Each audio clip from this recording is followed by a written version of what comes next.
J.D. Vance had always believed in the American dream. Born in the small town of Middletown, Ohio, Vance had risen from humble beginnings, using his wit and determination to break free from his family's cycle of poverty. His life had been defined by a relentless pursuit of success, a journey that led him all the way to Washington, D.C., where, 10 years later, he would become the Vice President of the United States under President Donald Trump. But the road to success had not been smooth. One pivotal moment in his early adulthood would change the course of his future. A moment that involved a loan, a powerful bank, and an unforgettable act of rejection. It all started when J.D., just out of law school, decided to invest in a business opportunity. He had a vision of opening a series of community-focused businesses in Ohio, ones that would provide jobs and foster economic growth in struggling areas. J.D. believed that if he could get the financial backing he needed, he could turn his ideas into a reality. He approached a prominent bank, known for its influence in the region, to secure a loan for his venture. J.D. sat across from the bank's loan officer, a man named Thomas Whitley. Thomas was a middle-aged banker, impeccably dressed in a suit that cost more than most people made in a month. He looked at J.D. with an air of superiority, sizing him up as he reviewed the proposal. J.D., ever confident, presented his business plan, detailing his vision for revitalizing Ohio's economy, providing jobs, and improving local communities. Thomas skimmed the documents, barely listening. He was accustomed to dealing with established business owners and high-profile entrepreneurs, not a young man with big ideas and a humble background. J.D. could feel the weight of his skepticism in the room. "You're asking for a considerable amount," Thomas said, his voice cold and dismissive. "And the business plan, while ambitious, lacks the solid financial foundation we'd expect from a borrower of your standing. The risk is too high." J.D. tried to maintain his composure. "I know I don't come from wealth, but I'm offering something more valuable than just a plan. I'm offering a vision for economic growth in communities that need it the most. If we don't take a risk, we'll never see any change." Thomas looked down at the papers, his fingers tapping rhythmically on the table. He seemed unimpressed. "Change is one thing. A sound investment is another. Unfortunately, Mr. Vance, we don't take risks on projects that lack a proven track record. My decision is final. The loan is denied." J.D.'s heart sank. He had worked tirelessly on this plan, pouring all his energy into making it happen. To be rejected so coldly, without a second glance at his potential, was devastating. He stood up, his mind racing with frustration. "You'll regret this decision," J.D. said, his voice steely with determination. Thomas merely raised an eyebrow, not even acknowledging the remark as J.D. walked out of the office, the weight of failure heavy on his shoulders. At that moment, J.D. Vance could have given up. He could have let the rejection define him, like so many others who had faced obstacles. But that was never his way. He left the bank and went back to his apartment, where he spent the next several weeks reassessing his strategy, reaching out to smaller investors and seeking alternative means of funding. His vision was too important to let it die. Even in the face of rejection, J.D. kept moving forward. And in the years that followed, his perseverance paid off. J.D. went on to build a successful career, first as an author, then as a political figure, eventually securing the position of Vice President of the United States. But in the back of his mind, he never forgot that day in the bank. He never forgot the cold dismissal from Thomas Whitley, the banker who had looked at him and saw nothing more than a risk. And deep down, J.D. knew that one day, things would come full circle. As the years went by, J.D. Vance's life took a remarkable turn. After being rejected by the bank, he didn't allow that setback to define his future. Instead, he built his name as a writer and thought leader, penning the best-selling memoir Hillbilly Elegy, which resonated deeply with millions of Americans who, like him, felt the weight of the American working class. The book catapulted him into the national spotlight, transforming him from a relatively unknown figure to a prominent voice in American politics. J.D. didn't just write about his experiences, he became a champion for those who had been forgotten. His time in Washington, D.C. was marked by his unflinching advocacy for economic policy that aimed to give ordinary Americans a fighting chance. His rise through the political ranks was meteoric, earning him the trust of President Donald Trump, who saw in JD a man who understood the struggles of real people and someone who could help him bridge the gap between the elite and the disenfranchised. When JD was appointed vice president, it was a historic moment. His background, his ability to relate to the American heartland, and his unwavering belief in the power of economic revitalization made him a perfect fit for the role. The media dubbed him the voice of the forgotten America, and the public embraced him as one of their own. But as JD stood in the West Wing, dealing with high-level political matters, a moment from his past still loomed large in his mind. He had come a long way since the day he was turned away by Thomas Whitley. The rejections, the obstacles, they were all behind him now. Or so he thought. It was a crisp autumn afternoon when JD received an unexpected email. The subject line read, "Request for a meeting urgent." The email was from none other than Thomas Whitley, the banker who had rejected him all those years ago. JD's initial reaction was one of disbelief. Was this some sort of joke? Why would Thomas Whitley be reaching out to him now after all this time? Curious but cautious, JD opened the message. It was short but to the point. "Dear Mr. Vance, I hope this message finds you well. I regret to inform you that the financial institution I have been a part of has recently encountered some significant difficulties. We are currently facing a severe liquidity crisis, and I find myself in a position where I must reach out for your assistance. I know this may seem strange, given our past, but I hope you can find it in your heart to help. We would be honored to meet with you at your earliest convenience. Best regards, Thomas Whitley." JD sat back in his chair, a mix of disbelief and intrigue swirling inside him. It had been over 10 years since that fateful meeting, and now Thomas Whitley was asking for his help. The man who had once turned him away, who had dismissed his dreams as too risky, was now on the other side, desperate for a lifeline. JD couldn't help but wonder what had changed. A few moments passed before JD composed a response. He agreed to meet, but he knew he would walk into that meeting with one goal: to understand the full scope of what had led to this moment. It wasn't about revenge. It was about understanding the people who had once held all the power and how their actions had shaped the lives of countless others, including his own. The following week, JD arrived at the sleek corporate offices of the bank, now much smaller in stature than it had been in its heyday. He walked through the glass doors, greeted by the faint hum of fluorescent lights and the sterile scent of corporate bureaucracy.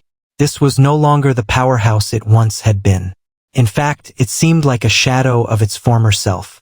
Thomas greeted him in the lobby, his face lined with stress and age. The man who had once seemed so confident now appeared worn down by the weight of his own failures. He led JD to a small conference room, and as they sat down, Thomas wasted no time.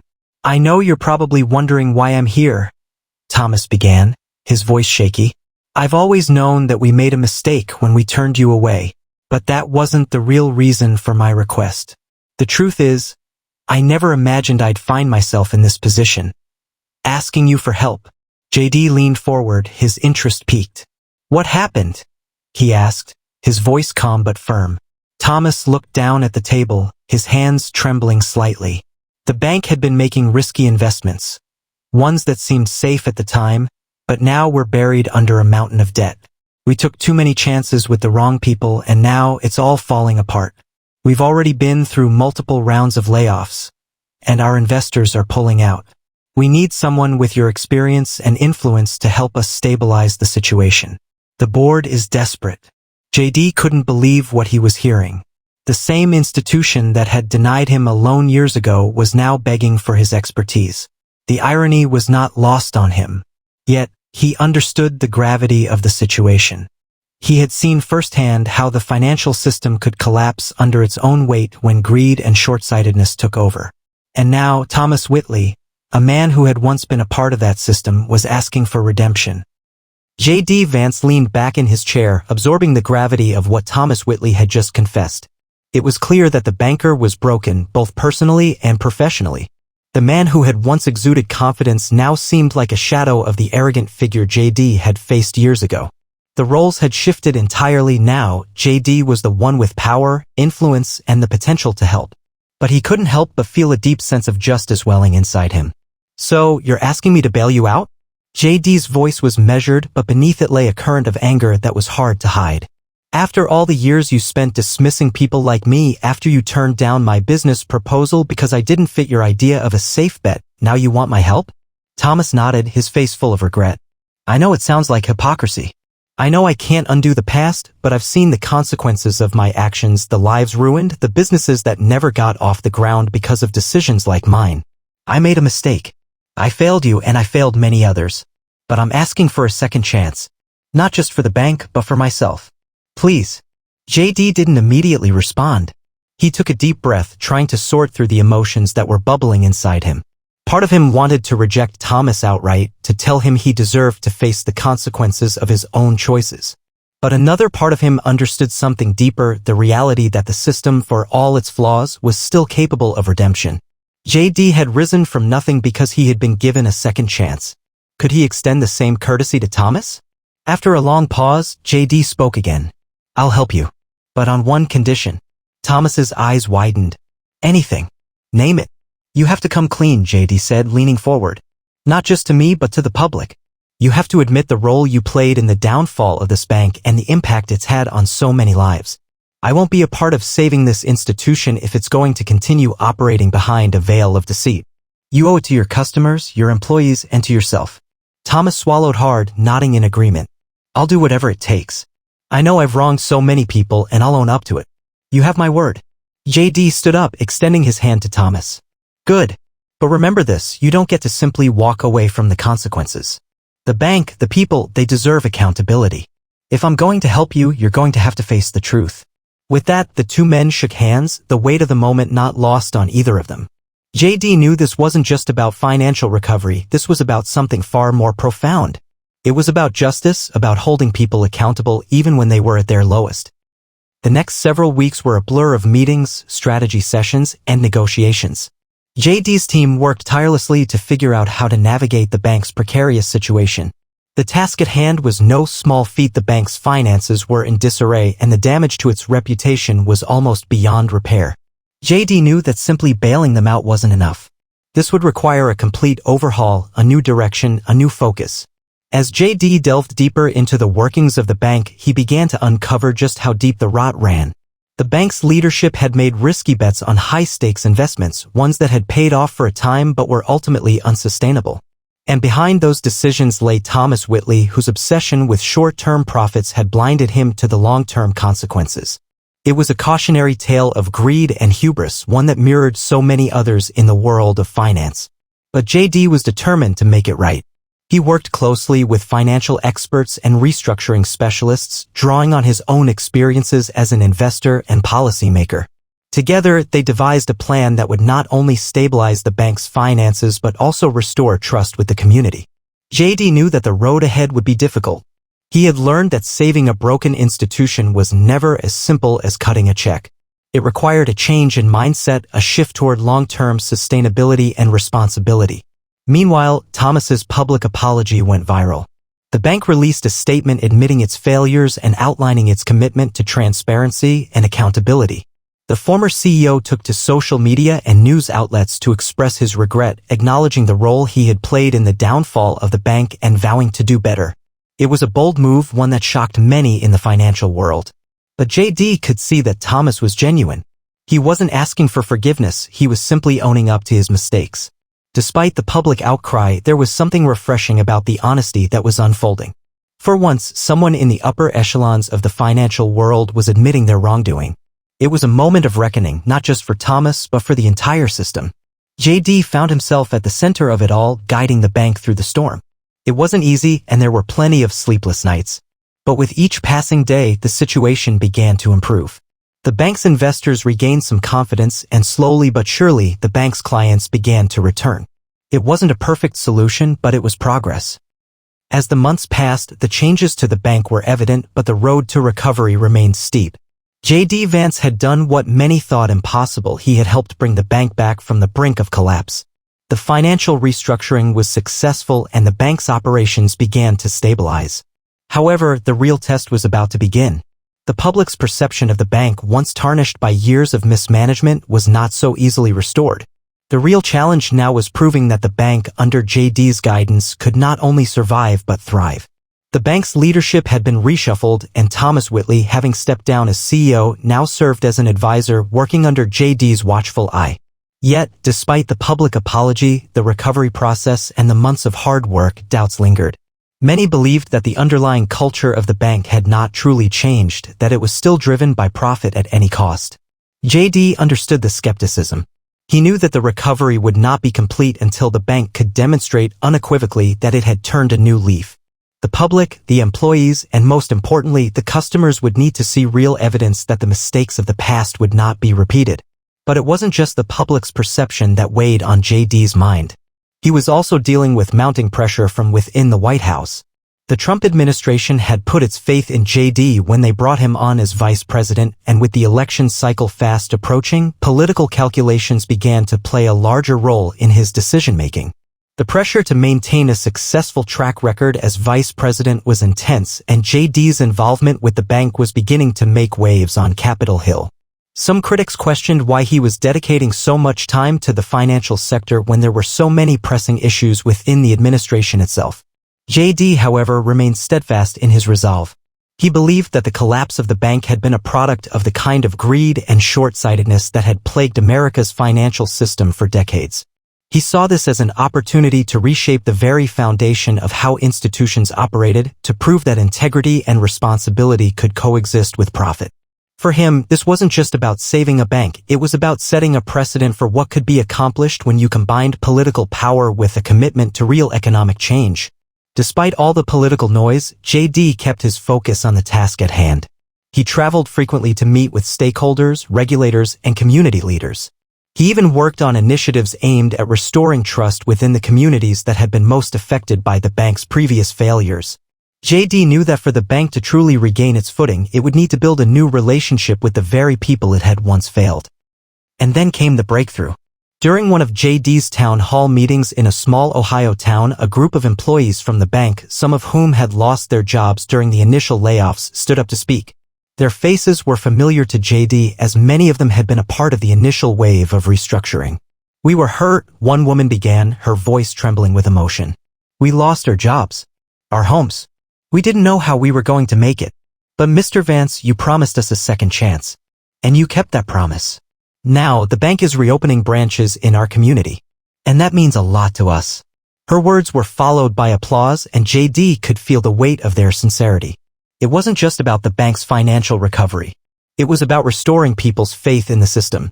In that moment, JD realized that the bank's recovery wasn't just a matter of numbers or balance sheets. It was about people and how the choices made by those in power could ripple through lives and communities. Thomas Whitley, who had accompanied JD to the town hall, stood by silently, his face a mixture of pride and guilt. He had witnessed firsthand the pain his decisions had caused, but now he was seeing the seeds of a new beginning. The work was far from over, but it was clear that something had shifted. The community's trust was slowly being restored. It wasn't just the employees and customers of the bank who were noticing the changes.